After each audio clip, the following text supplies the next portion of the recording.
কথা বোঝা যায় বলে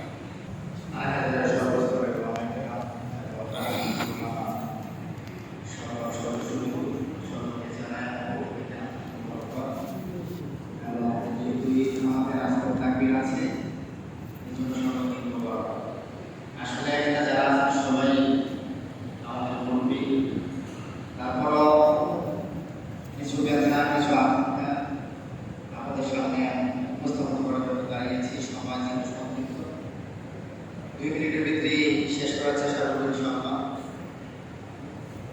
বিগত সময় রাজনৈতিক ওলামা প্রতিষ্ঠিত হওয়ার পর থেকে আলহামদুলিল্লাহ সাথে জড়িত আছে এবং ইনশাআল্লাহ সামনে সেই প্রত্যাশা ব্যক্তি আমাদের সাথে কিছু বলা।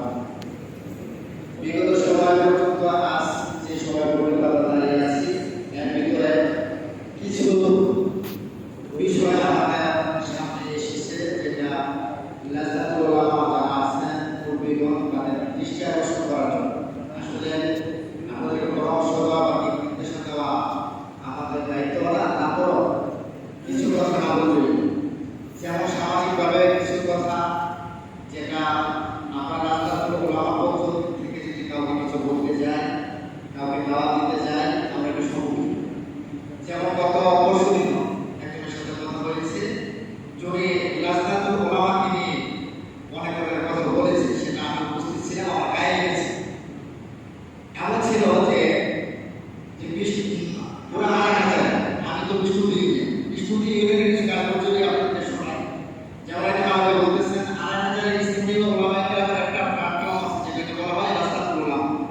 এরা এখন পর্যন্ত কি করেছে, এদের অবদানটা তো উপস্থিত কিছু বলতে পারে আসলে আমি কিছু দেখে নিয়ে আমার ইউনিয়নের যেমন মসজিদের কিছু ইমাম লাঞ্ছিত হচ্ছে, সেটা আমরা কত দিতে পারছি না, কিন্তু আমাদের সামাজিক পাচ্ছি কারণ লাজাতুল ওলামা হচ্ছে আমাদের সামাজিক কাজ এবং আমাদের থানাভিত্তিক যে কাজগুলো বিশেষ করে ওলামায়ে কেরামের যে সমস্যাগুলো সেগুলো নিরসন করা এবং সমাধান করা।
ধরনের